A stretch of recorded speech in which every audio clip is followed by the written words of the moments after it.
like this one. These little aux splitters. Man, I got that thing for like $3 off Wish. Yeah, see, I was using Wish for a long time. Yeah. And it was like then the last couple of things I ordered, it was taking like it takes weeks. a month. Yeah, it was taking a long time. I started getting shit in the mail, just like, what's this? Shit. Like, where did this come from? Oh, that's right. I forgot I ordered this. I ain't gonna lie, it feel like my birthday. I get like 10 packages in one time. Yeah, it do. I forgot all about it. Yeah, you forget all about it. Be like, oh, look at this. Wait, what I ordered this? It's right. I got this shit. Yeah, I please myself like that sometimes. Yeah.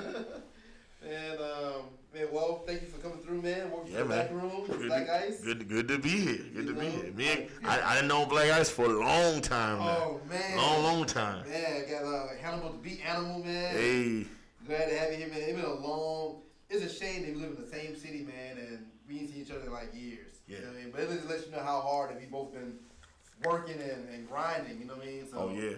And I know that's one reason we really hadn't really caught up because we both always busy doing something. You know The last time I came through, you was in your spot was in Buckhead. Yeah. And then I came down and we did stuff. We did the Bastards photo shoot. It was that was when X was still locked up, so it was live action, snub zero of the 5 and Kaz. Yeah. And then that was the last time. So that's how long ago it was. Yeah. You know what I'm saying? Yeah, I remember the first time we met. Oh, the first time I saw you in Nashville.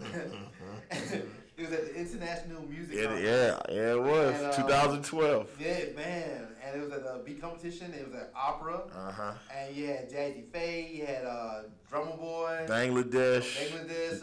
Mark Brian Cox. All of them were judging. Yeah. And it was a lot of talent. It was a lot of talented producers there. Yeah. But you came up, man, like you killed it. Yeah. And then I never get the knockout punch. The knockout punch was knockout. It was Mike Tyson Punch Out. Punch Out, yeah. I made a beat out of Mike Tyson Punch Out. The music when he's jogging. Yeah. It's a combination of the music when he's jogging and it's the music when he's fighting Glass Joe in the very first round, in the very first fight in the game. And I split them up into a beat and then played that shit. And man, that just murder, man. Crazy. That battle was crazy because it wasn't like a battle. It was like a showcase, and they gave every producer they gave 10 minutes. So it was like, oh, you got 10 minutes. You can play whatever beat you want for 10 minutes. I was like, 10 minutes? That's a long, and it was like 16, 17. It was like a bunch of producers. I was like, that's a lot of time in between. And I was thinking to myself, I was like, how are the judges going to remember one producer to the next? So I wanted to be like, you know what? I'm not playing 10 minutes worth of beats. I need like 3.5 minutes tops. And then I'm going to show out. I'm going to do a good performance, keep it moving. And won that shit. Man, and it was like, killed everybody in under 5 minutes. And then the grand prize was like a Dallas Austin branded. Yeah, it was beat machine. It was crazy because so the International Music Conference they do this every year in Atlanta. It's hosted by Julie Martin. And a wonderful person. She I talk to her from time to time, and she has this international conference, and they try to have it in like different places on Earth, but they always have the American leg of it in Atlanta, downtown Atlanta. When they reached out to me to do the contest, well, I was able to get in the contest, did the contest, won that shit, and then of all the producer contests I've won, so let me start off. So my name is Hannibal the Beat Animal. If you don't know me, all right, if you've never heard of me, you've been living in a hole for some years. My name is Hannibal the Beat Animal. I am 1/3 of Earth's Mightiest production trio, Team MFN. Shout out to Ace One to the Influence, Johnny Facebook Famous Brasco, and my brothers, my production team. We are Team MFN, Earth's Mightiest production trio. And I am so there are these contests. They call them beat battles or producer battles. And beat battles are a lot like rap battles, but instead of like having two rappers go on stage like 8 Mile, where they take turns rapping back and forth at each other, and then the crowd or a panel of judges will decide the winner, they do the same thing, but with producers and DJs with beats. So we'll go on stage, and then one producer will play a beat for like 30 seconds or 60 seconds. Then the next producer will play a beat he made for 30 seconds, 60 seconds, and then the crowd or a panel of judges will decide who the winner is. Okay. I said all that so I can say this. When it comes to the world of beat battles and beat battle producers and showcase production, all that stuff, I'm the top of the food chain. Like I'm the Michael Jordan, the Bill Russell, I'm the Barry Bonds of that shit. Like it's like I'm way past. Like I've won 36 battles, and I think the next closest producer I think is Jay Skills. I think he's won like 22 or 23 battles. And then I know Dirty Rice has won a bunch, Drugs has won a bunch, but nobody's won as many as I have. So I'm actually, like, when I get to 50 wins, then I'm going to officially retire from battling. You know what I'm saying? Right. Once I get to 50, because I want to be able to be like, I want 50 wins, and I'm trying to get that shored up in the next, like, year or two, and then so I could just retire from battling. But yeah. But anyway, so I said all that to say this. So it did the International Music Showcase, International Music Conference beat battle, and I've done a lot of battles, and a lot of the battles I do will promise you prizes and then not give you the prizes that they said they were going to give you. And I'm talking about, like, I was supposed to produce a record for Soulja Boy on, like, his second album. That shit didn't happen with a certain company. I've been promised prize money that I ain't never get, or just all kinds of shit. And then when they was like, oh yeah, so you going to win this contest, you going to get all this shit, like, they gave me, like, 75% of the shit that they promised, and that shit was outlandish. They followed through on, like, most of that stuff. So it was crazy. Wow. It was dope. It was like, I got the Dallas Austin Beat Machine. They gave me, like, a Monster Audio. Gave us, like, the portable Bluetooth speaker. I won an Xbox. I was supposed to win a trip to London. That was a whole weird thing that happened or didn't happen, but it was like a trip to London. It was like a lot of stuff. So it was dope. It was a real dope experience. Riches after your victory. Yeah, it was very bountiful. It was a lot of booty in that treasure chest. You know what I'm saying? So it was dope. Oh, man. But the dopest thing about it was just having the recognition of, like, so the following day, and I'm gonna tell this story because it's me. So there's this A&R named Kevin Shine. Fuck that guy. Kevin Shine. So it's like me and Kevin had problems in the past and various instances and shit, and I won't go into that. You know what I'm saying?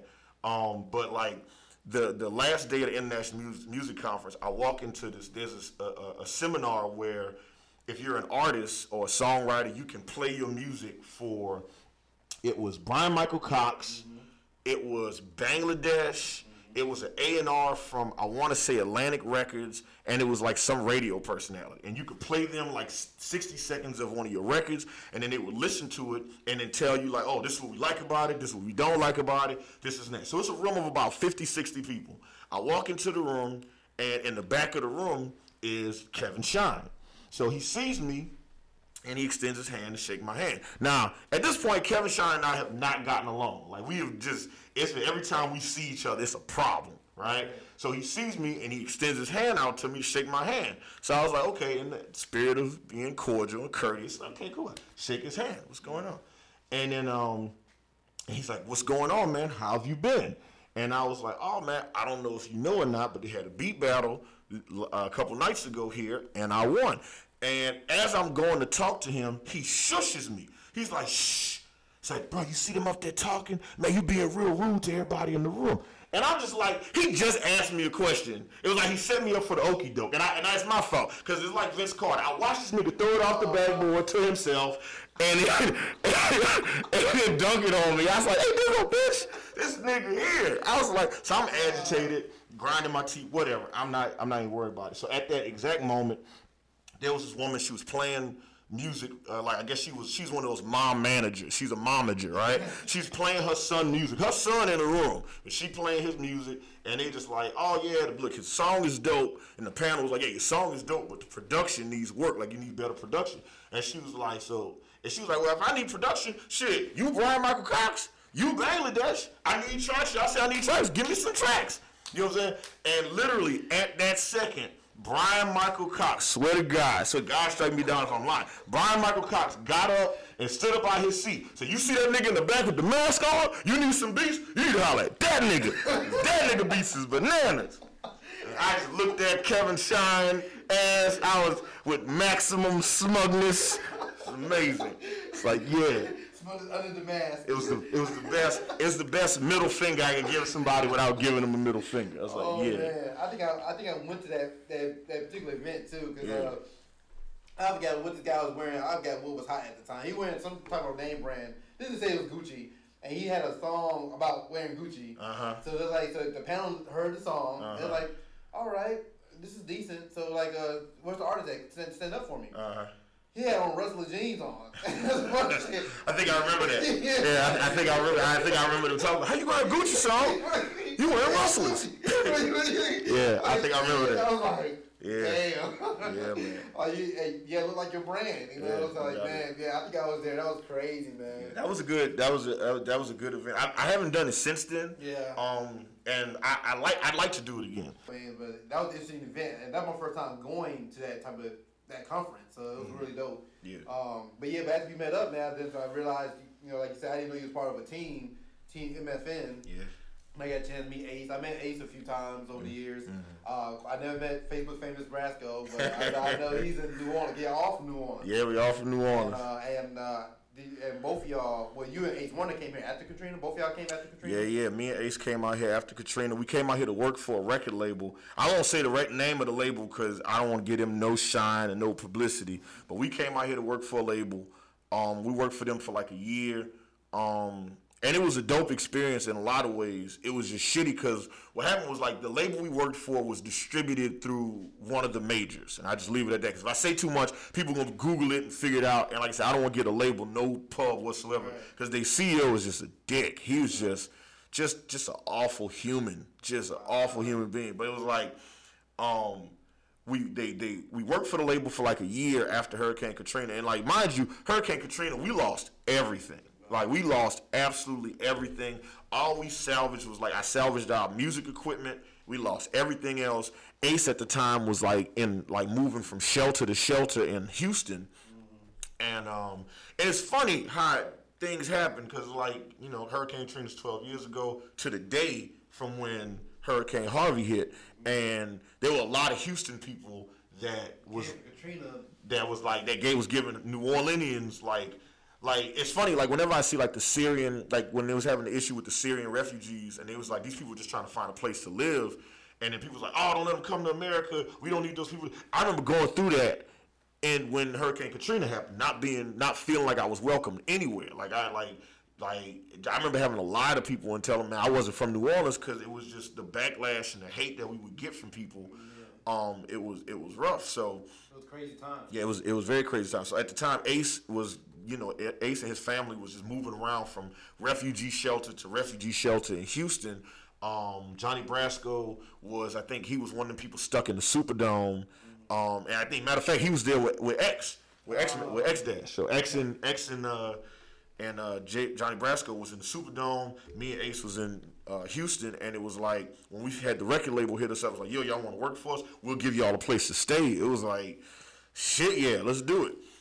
So we worked for the label for a year. They end up losing their distribution with the label that they were distributed through. And the day they lost their distribution deal, they put us on the fucking street. Wow. I ain't know nobody in Atlanta. I ain't know nobody. You know what I'm saying? It was just all of a sudden, it was like we had a roof over our heads to like, oh, we homeless now. And it was just like, that shit was crazy, man. 30-day notice or nothing. Nothing. It was like they came to us at like 11 o'clock or midnight and was like, hey, so y'all got to be out to the apartment at 9 a.m. Wow. And go where? I don't know nobody. I'm not from it. So it was ugly, man. Wow. It was real ugly. Wow. Man, yeah, and that was brought you here because of X. Yeah. Cause like I said, we did work in the past with the Bastards, the group The Bastards. Yeah. And it was including your younger brother X and the live action anime. Yeah. Kaz. Kaz. Kaz be the Hustle King. Kaz Hustle. Yeah.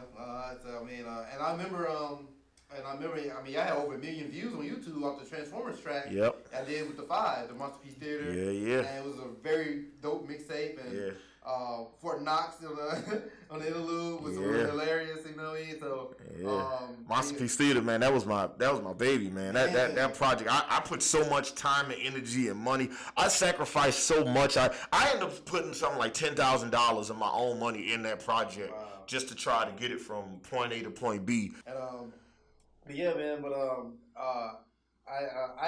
I I lost touch of everything that was going on because like I was late on the news about X because when everything went down, I was kicked off Facebook for that time. What did you get kicked off Facebook for? No, talking some anti-Trump shit, huh?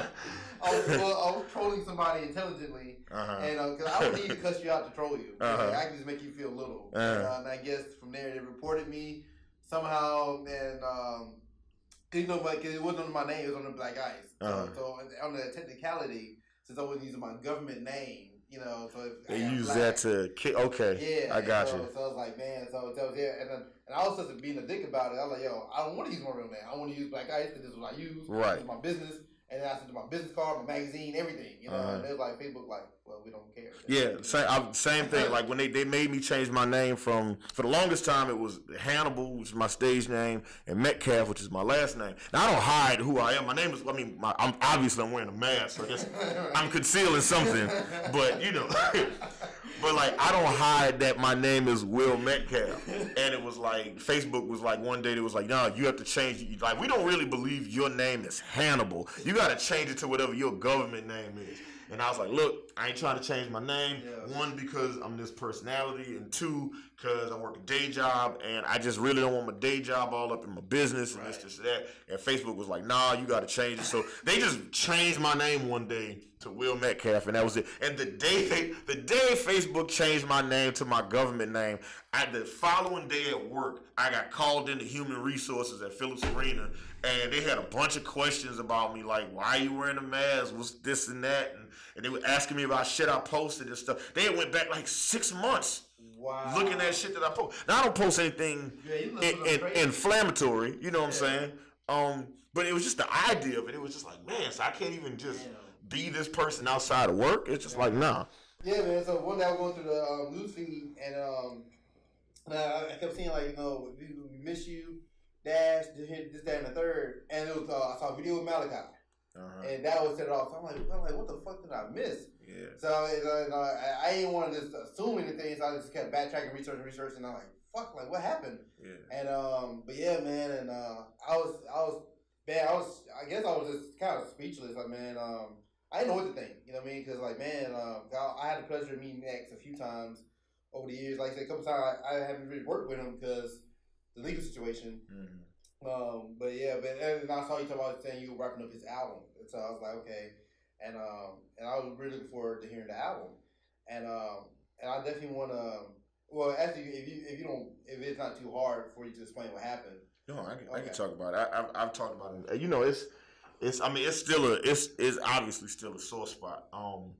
But X was doing 13 months. So he was serving a 12-month sentence. And it was like he had gotten to like 13 months or 13 and a half months, and they wouldn't let him go. And so I called my lawyer, get my lawyer to call the jail so they could try to figure out what's going on. My lawyer made 2 phone calls, and then they let him go. Boom, just like that. So he got out like March 2nd. And I went and picked him up myself from, I think, Cobb County, and took him to his baby mama house, took a bunch of pictures, got him some beers and some shit so he could enjoy life and shit, and then everything was, you know, good. And then so I told him when I got him out, I was like, look, I work the next 3 weeks at Phillips Arena, so I'm not gonna be free to be able to like really just hang out with you and do stuff the way I want to. But you know, I'm gonna call, check in, you know, you need money, I can bring you some bread and all this stuff. And my brother had always lived like kind of a wild nigga lifestyle. Like he'd always been into some shit. Like when he was like 14, he got arrested for stealing cars. When he was 15, they found like a pound of weed in his locker at school. When he was 16, he beat up Chopper from No Limit. Like he was 17, he got caught with like just under $1,000 worth of counterfeit money on it. Like he was a wild nigga. He used to be into some crazy, like the rapper that a lot of rappers pretend to be in their records. He really was like that nigga. Yeah. You know what I'm saying? Like he was wild. He just lived life to the fullest. And it was like this last time he was locked up, it was like kind of an awakening for him. And it was partially because he had hit the wall so hard when he realized the Bastards weren't a group no more. So it was like the Bastards didn't break up like like when you think about like a group being together and then they splitting up, you think about it like, you know, it's a conversation or it was an argument or something that happened,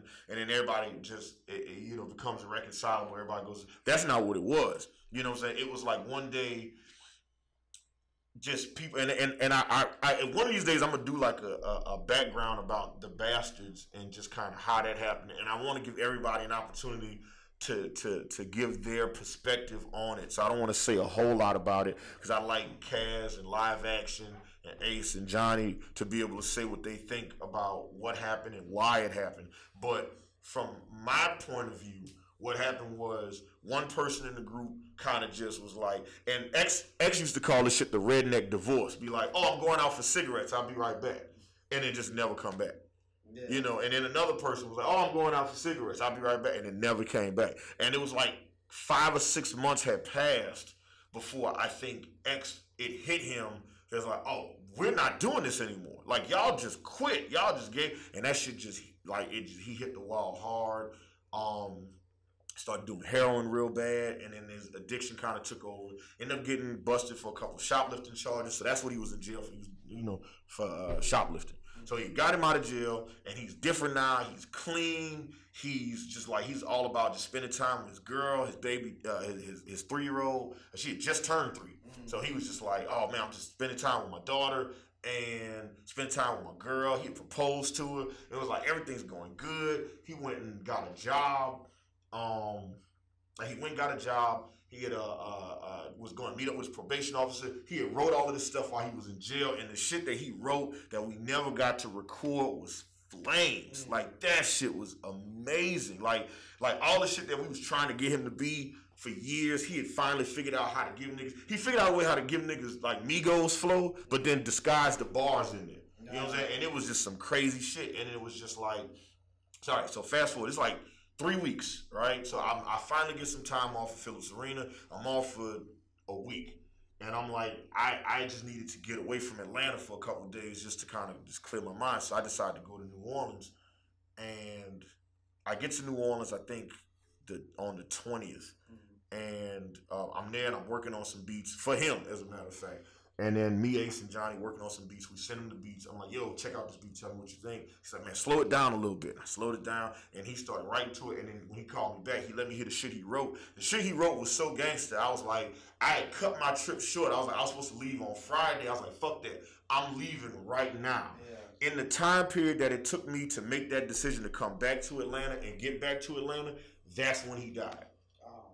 So I was headed back to Atlanta, and my mama called me, and she was like, yo, have you talked to your brother? And I was like, no, I haven't talked to him all day. She was like, nobody's talked to him. I said, what you mean nobody's talked to him? Somebody's talked to him. Yeah. And she was like, no, nobody knows where he is. I said, all right, so I'll try to, when I get back to Atlanta, I'll try to call him, look around, see if I can find him and shit like that. So I tried calling his phone, went straight to voicemail. Get back to Atlanta around 11 o'clock, try to call his phone again, straight to voicemail. I called his baby mama. It's like, yo, you talk to Sharif? She said, no, I ain't talked to him. I ain't seen him. I don't know where he at. Now, X ain't the type of dude to just disappear on you. You know what I'm saying? It was like, yeah, he's not the type of guy to just do that. So for him to disappear was you know, out of his normal characteristics. So I tried to call, like, again, one more time around 1 o'clock. He don't answer the phone, go straight to voicemail. And his girl, I text his girl, I was like, look, when X gets home, text me or call or tell him, I don't care what time it is, just tell him hit my phone, because I need to holler at him. Right? So I go to bed around 1:30, and I wake up around 7 because I had to pee. And when I woke up, I saw that his girl had texted me, and she was like, yo, X never came home last night. So at that point, I'm like, all right, so I knew he had to go check in with his probation officer. I was like, well, maybe they locked him up for something. So I literally put my clothes on, went right down to Pryor Street. I kick in the door. It's like, boom. Like, look, my brother came down for probation the other day. He ain't never leave. What the fuck going? So I'm just all some rewrite shit. Like, man, where's my brother? And they're just like, yeah, your brother came in yesterday around 10, 11. He left around 1, 2 o'clock. So then I start calling people, and we start looking around. We start, like, canvassing the city, trying to find him. He was supposed to start working his new job that day. So I went to the new job, and I was like, okay, well, if he's all right, you know, he gonna come to work. And he ain't never show up. So at that point, that's when I really start panicking. Me and his girl was, like, his phone was through Metro PCS. It was on her phone line. We went to Metro to try to see if we can get like his phone logs. They wouldn't give us his phone logs. So it was a process for like a minute, and then this went on for like 2 weeks. And then my mom came down. She was helping us look, and then we started finally making a little bit of progress. It was like me. It was like Ace. Ace came down from New Orleans. My mama came from Houston. It's like my girl, myself, Johnny Brasco's on the phone. We like a goddamn family detective agency, all sitting there. We like Johnny Brasco done hacked his phone network. We done got the phone records. We done hacked his voicemail and email. We going through everything trying to figure this shit out, and we cross-referencing each number. We're doing all this shit, and we're starting to make this headway. And then right around midnight, I got a call from the Atlanta medical examiner saying that they had found a body that matched his description. And then the following day around, like the following day right around noon, I was actually having back surgery. And they had called me and was like, my mom called me, said they got the confirmation from the medical examiner saying that they found his body. Wow. Did somebody call in and saw the body? So somebody had posted some flyers around. They found him in the Bluff, and somebody posted flyers around the Bluff, and I guess somebody had seen a body and then called the police. The police found it and then was trying to ID it, and then they eventually was able to kind of put two and two together. Before, but it looked like his body had been out, like essentially like outdoors for about 2 weeks before the police found it. Yeah, so it was is a mess, man. It was a goddamn mess. And then I had the day I found out, I went and pulled up on his baby mama, who he had just proposed to, and then told her, and it was just. I mean, whatever the worst thing is, the worst reaction you can imagine, multiply that shit times 10. And it was just, she's crying and I'm crying, and it was just a lot, man. So it was just, and then at that point, I guess it had gotten out to one or two people and they started posting it on Facebook. So I was still trying to call my family and let them know, and I'm still getting, and then it's posted on Facebook. So it's like, I'm trying to tell everybody at once. And it was just a lot of shit going on at one time, man. It was rough, man. It's a real rough time, and I saw that you you put together this album before I exit. Yeah.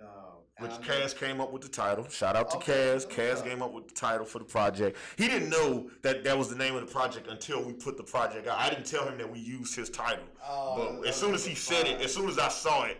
It was like, cause I was telling people as I was working on the project, I was like, yeah, I'm working on this project for my late baby brother, but I don't know what to call it. And then everybody was posting these titles, and then when he posted before I exit, I was like, that's the one, that's it.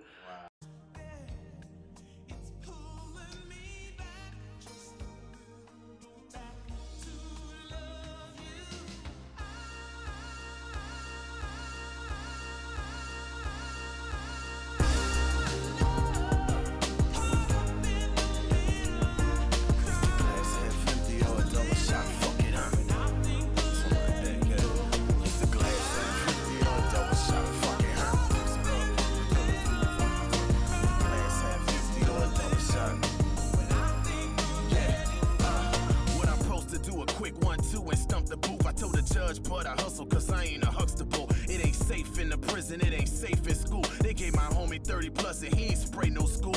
Boy, I ain't got much to lose, I bet everything. Married to the game, divorced and lost everything.